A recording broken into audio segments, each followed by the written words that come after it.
Bonjour Greg. Bonjour. C'est un plaisir de te recevoir et de t'avoir avec nous pour cette interview pour la radio 100% Johnny. Eh ben, je suis ravi. Tu es et tu resteras l'harmoniciste fétiche de Johnny. Ça te fait quoi? C'est un compliment? Ah, c'est un compliment. Effectivement, c'est incroyable ce qui s'est passé avec Johnny. Pour moi, c'est une aventure incroyable. Ça a commencé quand je l'ai rencontré la première fois par la musique. On a discuté de musique et c'est une relation qui est restée sur la musique, sur le show et qui s'est cristallisée dans cette espèce de duo qu'on avait sur scène. C'est la musique qui vous a réunis au départ. Raconte-nous dans quel contexte tu as rencontré Johnny. Alors, j'adore cette histoire. En fait, Moi aussi. je connaissais pas Johnny. Tu connaissais pas l'artiste? Je connaissais de la télé, Oui. mais j'avais pas eu l'occasion d'écouter ni d'aller le voir en concert. Et j'avais mes propres projets, donc je tournais avec mon groupe. Et je n'aspirais pas du tout à rejoindre des grandes tournées, parce que je me disais que ça me détournerait de ce que je fais. De ta carrière solo. Exactement. Et un jour, Yvon Cassar m'a appelé pour jouer de l'harmonica sur une maquette pour un album de Johnny qui s'appelait Le cœur d'un homme. C'était l'album blues de Johnny. Et l'harmonica, c'est un symbole du blues. Donc il s'est dit, ça serait sympa d'avoir de l'harmonica sur cet album. Il préparait des maquettes, donc des démos en quelque sorte, pour faire écouter à Johnny les nouvelles chansons. Et donc j'ai enregistré de l'harmonica sur cette démo. Mais mon rôle s'arrêtait là. Puisque ils sont partis aux États-Unis enregistrer l'album aux États-Unis. Donc j'étais très fier d'avoir enregistré des maquettes pour Johnny, mais pour moi l'histoire était terminée. Et une semaine après, Yvon me rappelle et il me dit Greg, tu as un nouveau fan. Ben, je dis comment ça, un nouveau fan? Bah, oui. Un de plus parmi tes nombreux fans. Johnny a écouté donc, les maquettes et il dit qui c'est qui joue de l'harmonica? Donc Yvon lui dit, bah, il s'appelle Greg, c'est un Polonais, il vit à Paris. Comment ça se fait que je ne le connais pas? C'est lui que je veux. Incroyable. Et donc Yvon me dit... Surréaliste. Voilà, surréaliste. Yvon me dit, bravo Greg, on va garder tes harmonicas sur l'album. Donc je me suis retrouvé très fier d'avoir mes harmonicas sur un album de Johnny.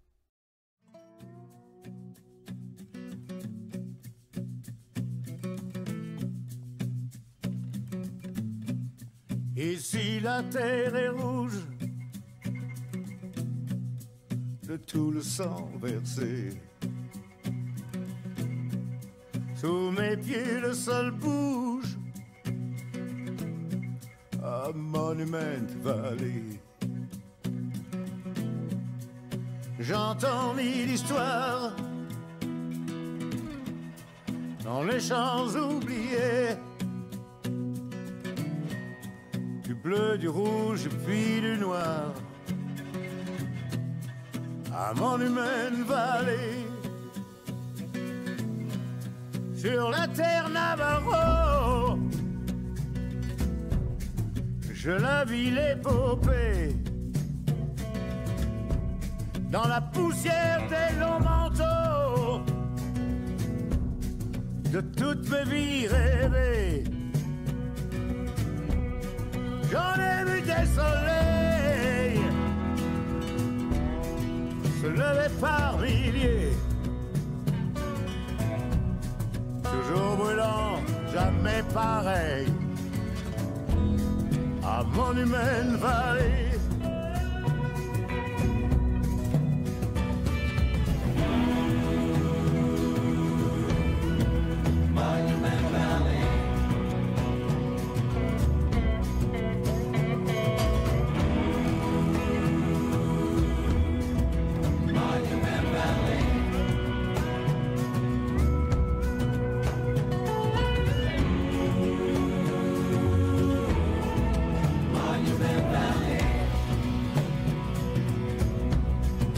deux hommes venus de l'Est s'apprêtent à massacrer. La vie sauvage, la vie de l'Ouest, la seule qui me fait rêver. La nuit s'éclaire d'un feu, au fond de moi une légende est née, qui ferme enfin mes yeux sur Monument Valley.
La terre est rouge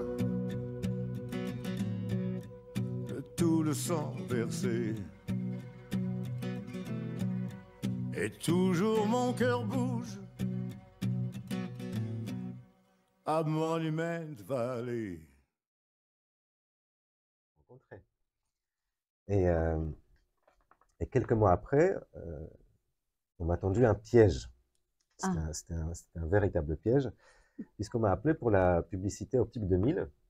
Optique 2000, à l'époque. on s'en rappelle. On se rappelle bien de cette publicité. et la musique qui accompagnait cette publicité, c'était toute la musique que j'aime. Ouais. Et donc, je devais enregistrer de l'harmonica là-dessus. Je vais dans le studio, et là, je tombe sur Johnny en personne. Donc, j'étais La rencontre. Voilà, j'étais très impressionné. Très je ne savais pas intimidé. comment m'adresser à lui. Je lui dis bonjour monsieur, mais non, il me dit tu me tutoies. Il est intimidant, Johnny. Et là, la grande surprise, il me dit, dis-moi Greg, est-ce que tu joues sur les Marine Band? Donc, gros silence, personne ne sait ce que c'est, les Marine Band. J'allais te poser la question. Moi, évidemment, je sais ce que c'est, puisque c'est ça. C'est un modèle d'harmonica qui s'appelle le Marine Band. C'est le modèle mythique des bluesmen. D'accord. Et donc, faut être harmoniciste pour connaître ça. Personne d'autre ne connaît ça. Et donc, je dis, ben, mais oui, je joue là-dessus, j'adore, mais comment comment tu le connais? Et là, on s'est mis à discuter. Il m'a raconté plein d'histoires sur les bluesmen avec qui il a joué, sur Jimi Hendrix. Donc Johnny connaissait l'harmonica, s'intéressait. Et Johnny connaissait tout, voilà, tout ce sujet. Tout ce sujet. Et je ne m'attendais pas à avoir ce point en commun avec une star comme ça. Et donc, on a passé, je pense, 1 heure à discuter de musique. Mais il fallait que j'aille quand même enregistrer. Bien sûr. Donc, je me mets dans la cabine, je me prends mes harmonicas. Et Johnny s'est mis devant la vitre. Vous savez, il y a la vitre dans la cabine. Quand oui. Et la vitre, il s'est mis devant, comme ça. Il me fixe avec ses yeux bleus, et hyper sérieux. Les yeux bleus comme toi. Et je me suis dit, mais qu'est-ce qui se passe? Je commençais à avoir la pression. Bien sûr. Et j'ai pensé, enfin, ça allait très vite dans ma tête, je me suis dit, mais qu'est-ce qu'il est en train de faire là? On ne se connaît pas. Il me met la pression, mais je suis là pour enregistrer. Qu'est-ce qui m'arrive là? J'étais vraiment mal à l'aise, quoi. C'était pas une audition, c'était c'était une séance d'enregistrement, tout ce que je connais, voilà. Oui, que tu as déjà faite Et maintes fois. franchement, j'étais assez mal à l'aise. Et ça m'a énervé. Ah oui. Mais oui, ça m'a énervé parce que je me suis dit, non, attendez, faut se resserrer. Oui, toi, tu étais là pour Mais c'est pas jouer. possible, quoi. Qu'est-ce qui me fait? Tu connaissais pas ces sensations d'avoir quelqu'un de charismatique comme lui en train de t'observer de cette manière. Oui, c'était ça. C'était plus qu'observer. C'était me fixer, voilà. Et donc, je me suis dit, bon, bah, si c'est comme ça, tant pis, moi, je fais ce que je veux. Je veux jouer, je veux pas, je joue ce que je veux. Et il aime ou il n'aime pas, je m'en fous. Oui. Moi, je fais de la musique.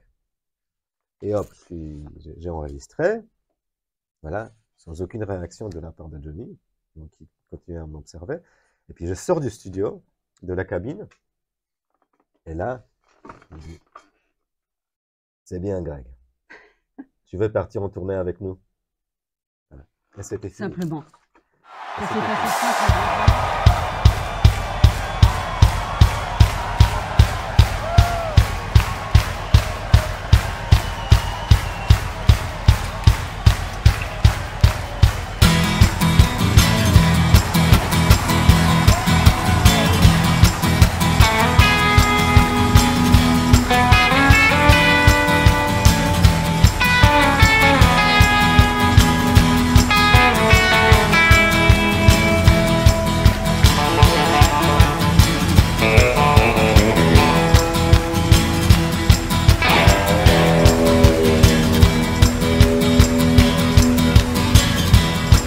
Gabriel, tu brûles mon esprit, ton amour étrangle ma vie. Et l'enfer devient comme un effort, car dans tes mains je meurs chaque soir. Je veux partager autre chose que l'amour dans ton lit, et entendre la vie et ne plus m'essouffler sous tes cris. Oh, fini, venez pour moi. Je ne veux plus voir mon image dans tes yeux.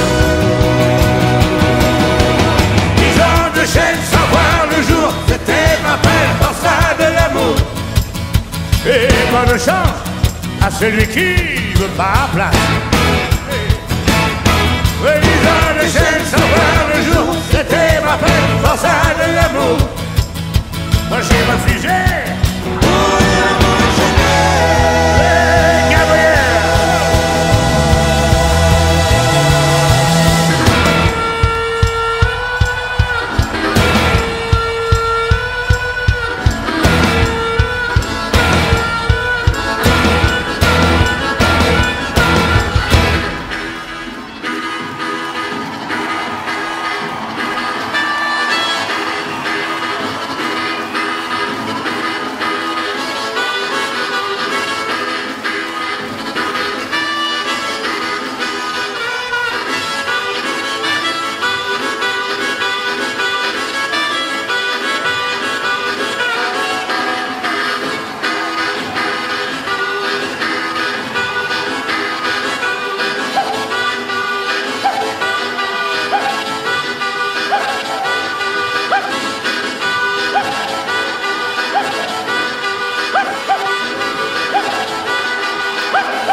l'harmonica, c'est bien sûr le fabuleux, l'unique Greg Slap.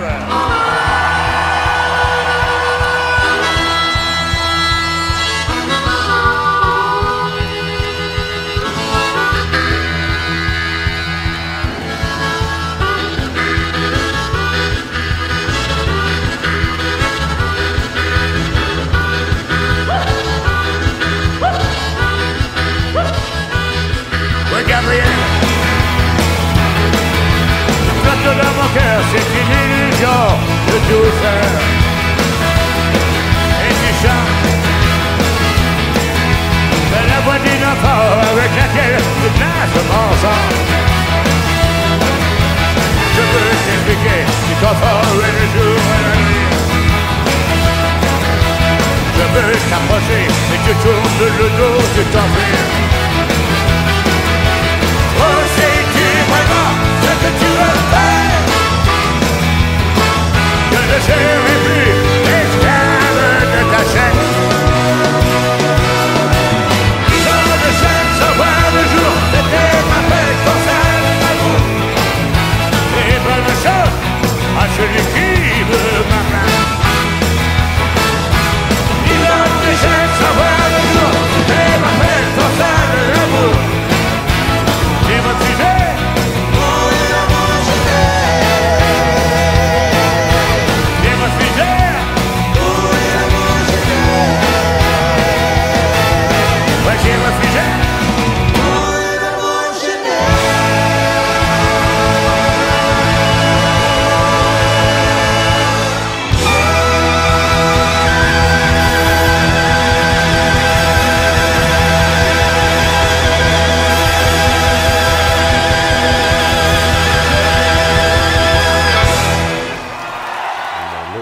Ces concerts jusqu'au bout. On en parlera. Instinctivement, il s'est passé quelque chose entre lui et toi. Oui, c'est parce que on a tous cette image de Johnny qui est celle d'une idole. Bien sûr. Et en fait, quand on rencontre l'homme, il était très humain, très instinctif, mais quand il vous regardait, quand il vous parlait à vous. Et c'était moi je dirais même que c'était quelqu'un de plutôt timide, de plutôt réservé. Donc il était vraiment sur l'humain, et quand ça accrochait, ça accrochait. Il n'y avait pas de tricherie. Johnny, il était tourné vers les autres et non pas vers lui-même. Et c'était voilà, c'est ce qu'on aimait, c'était sa force. Il avait cette humanité en lui. Ah oui, oui. C'est ce qui se dit beaucoup aujourd'hui. Mais c'était complètement ça. En somme, c'est une histoire de musique au départ et une histoire d'amitié. Vous avez une réelle amitié, lui et toi. Ah oui, c'est forcément une amitié. Vous alliez au restaurant, vous sortiez ensemble, vous partiez en vacances ensemble? Non, pas du tout. Alors non. C'était pas ce genre d'amitié. On était liés vraiment par la scène. Donc évidemment, il nous emmenait, les musiciens, quand on allait répéter à Los Angeles, il nous emmenait dîner, je suis allé chez lui, donc c'est des moments privilégiés qu'on a vécu ensemble. Mais je partageais pas du tout sa vie privée. J'étais pas tout le temps chez Johnny, c'était pas ça. Nous, c'était vraiment la scène, et il y avait cette relation très pure,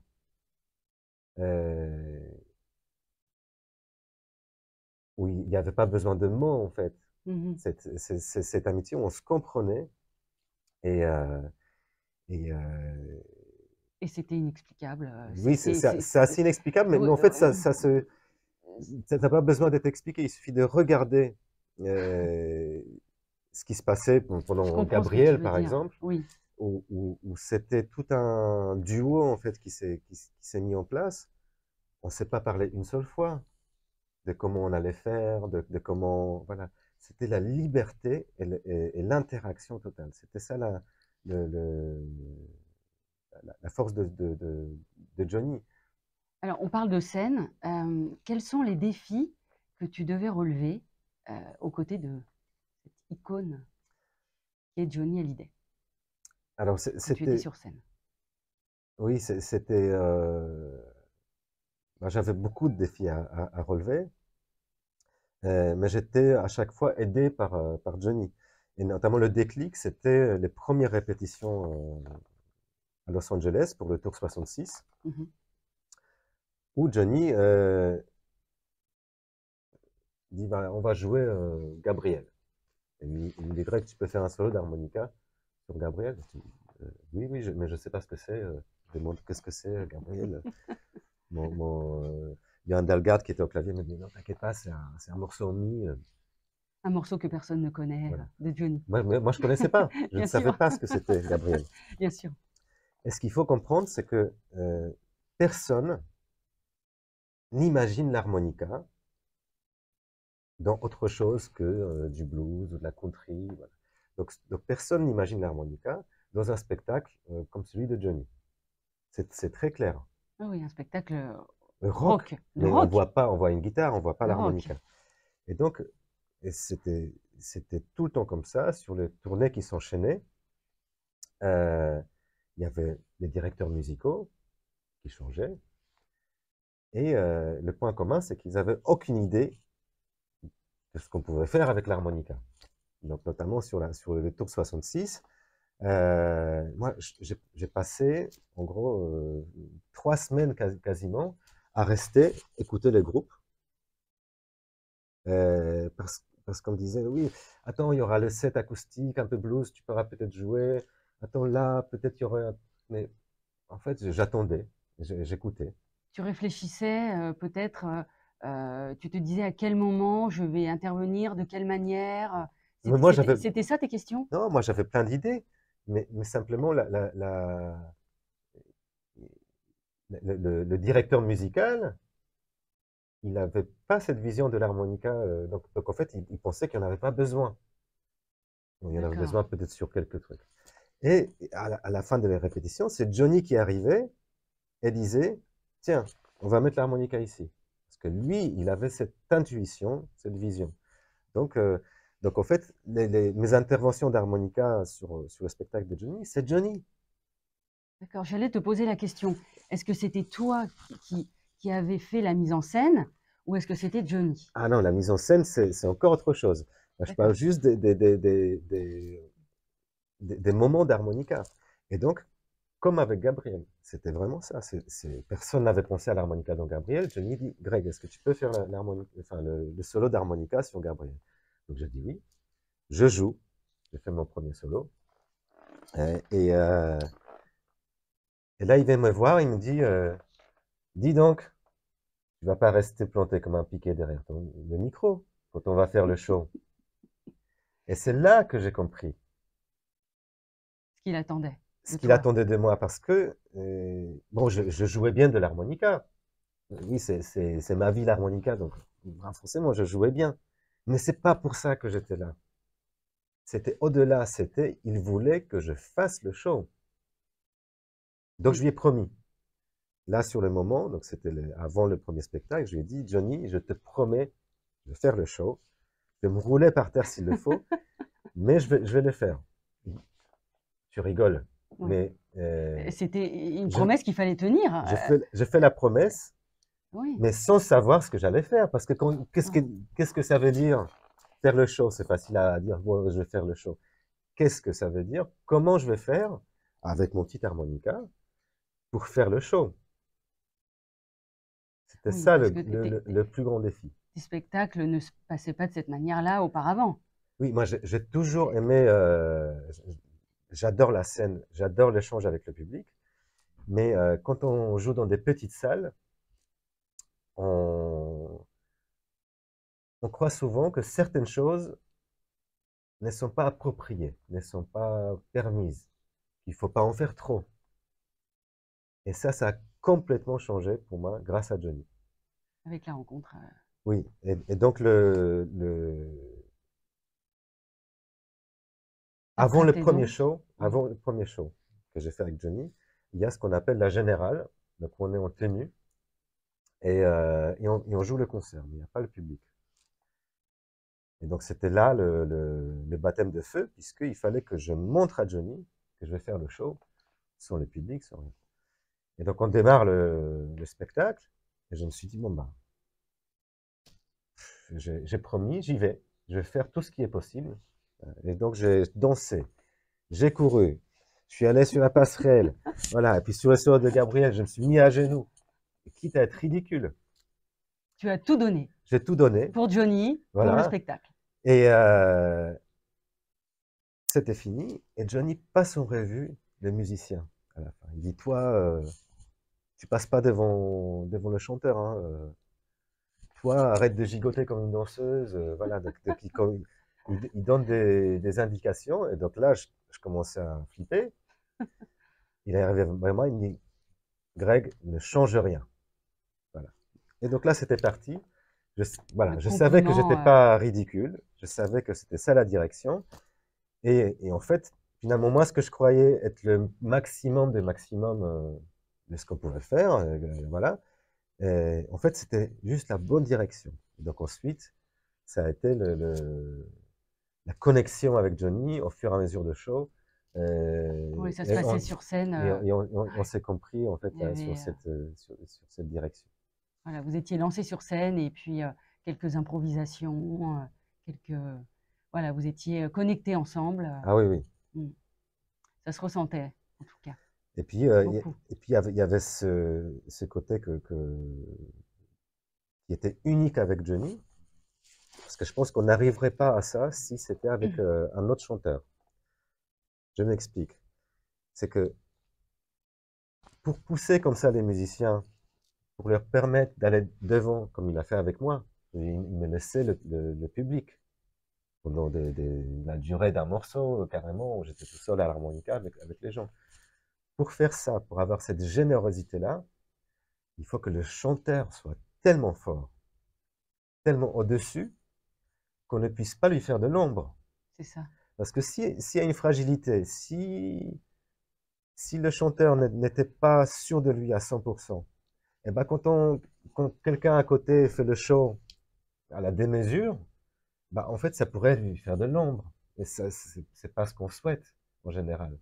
Donc c'est très rare de voir des chanteurs qui vont pousser les musiciens. Et Johnny il le faisait parce qu'il n'y avait pas de limite. On pouvait faire tout ce qu'on voulait, on ne pouvait pas lui faire de l'ombre. J'allais te le dire, on ne pouvait pas faire de l'ombre à Johnny, c'était impossible. Même en faisant le show comme tu l'as fait, Johnny était là, même dans un coin de la scène, on le sentait, on le voyait, il était présent. Oui, il était présent et heureux. Donc c'est cette générosité-là qu'il avait et une espèce de transmission en fait avec Johnny parce qu'il irradiait en fait les autres de sa vision de scène, de sa vision du show et après bon ça se passe ou enfin, ça accroche ou pas, il poussait tout le monde. Avec moi, il a trouvé le bon terrain, en fait, parce qu'on s'est entendu, j'ai compris, et ça m'impressionnait, et pour moi, c'est devenu la référence ultime. Bien sûr. Donc, c'est vrai qu'il y a un avant Johnny et après Johnny, pour moi, et aujourd'hui, quand je joue même devant 10 personnes, c'est toujours la même vision de la scène, c'est qu'il faut se donner à 100%, et il n'y a rien de ridicule à se donner à fond. C'était sa vision, qu'il soit devant une personne ou devant 10 000 personnes, il fallait se comporter de la même manière, il fallait donner autant.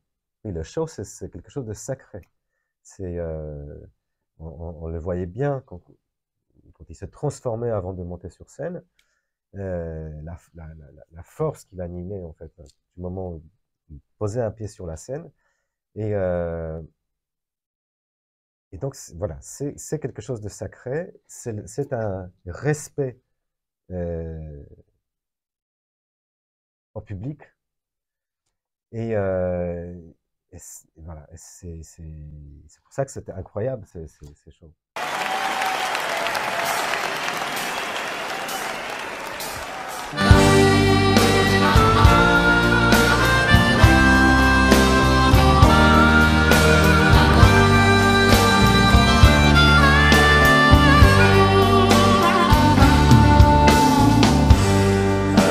porte du pénitencier. Bientôt vont se fermer. Et c'est là que je finirai ma vie comme d'autres gars l'ont fini. Pour ma mère à tenir sa robe de mariée. Peux-tu jamais me pardonner? Oui, je t'ai trop fait pleurer.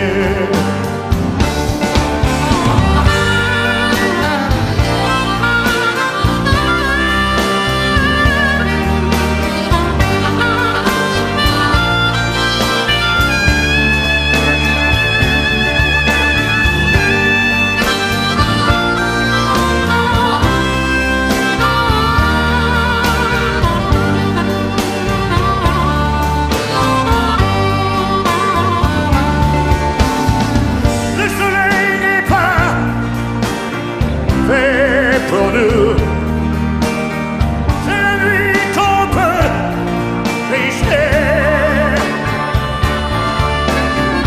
Toi qui ce soir as tout perdu, demain tu peux gagner.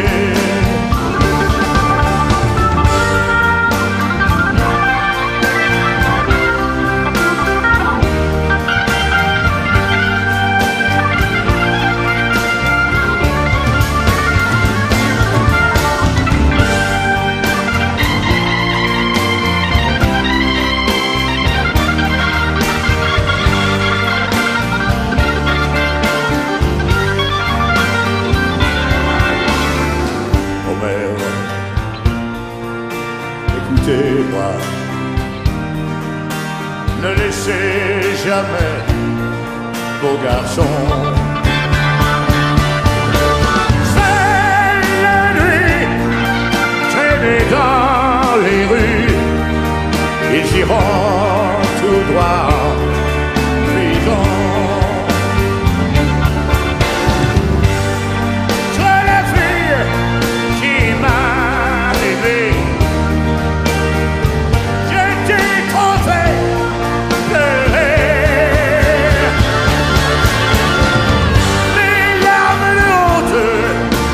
que tu as versé, il faut les oublier.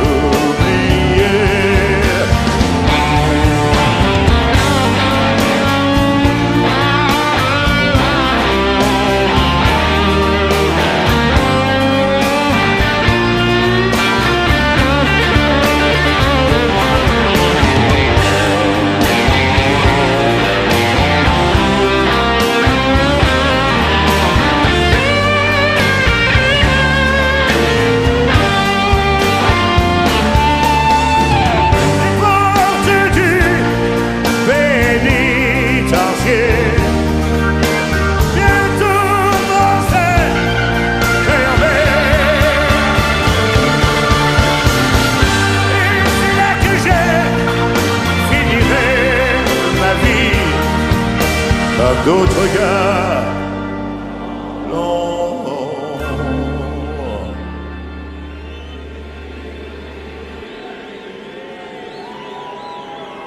fini.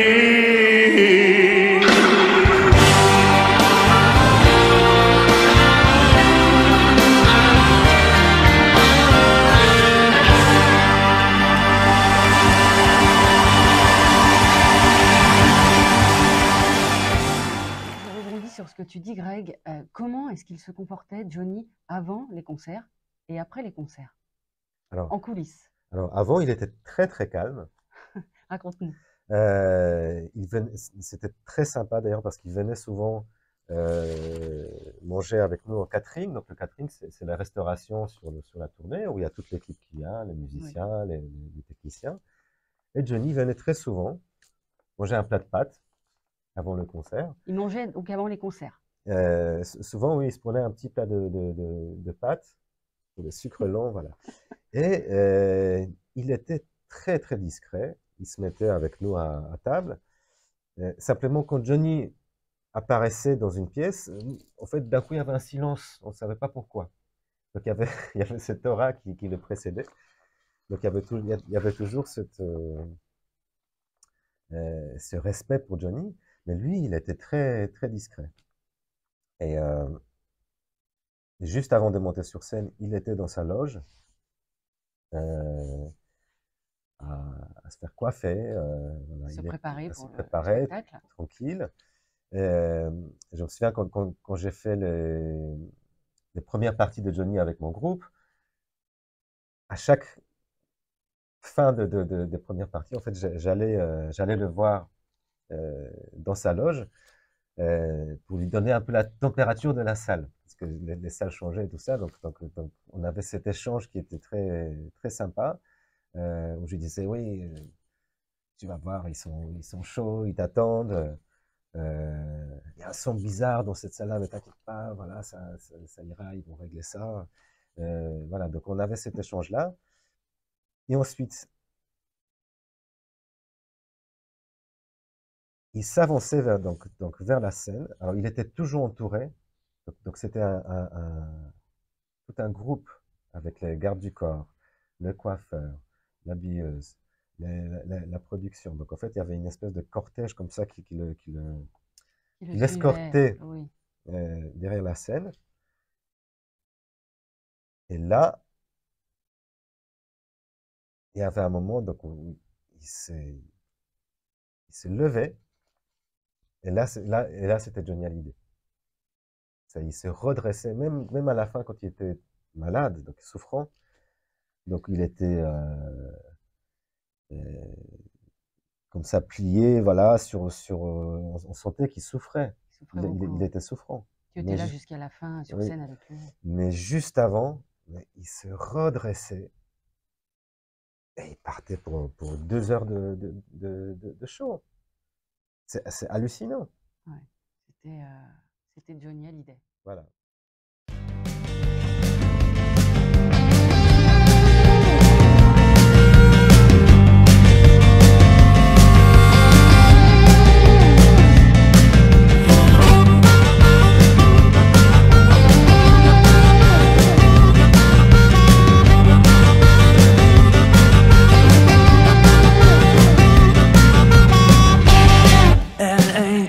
Darkness, dancing in a white dress.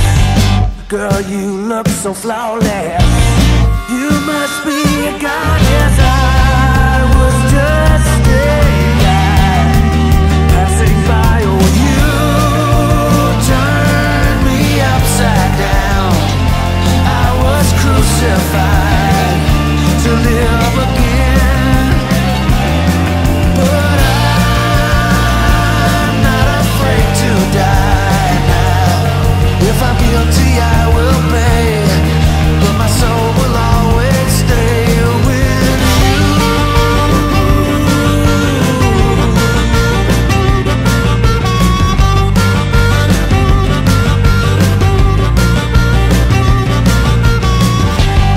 A shot in the darkness, blood on your white dress. A man lying lifeless, a bullet in his chest.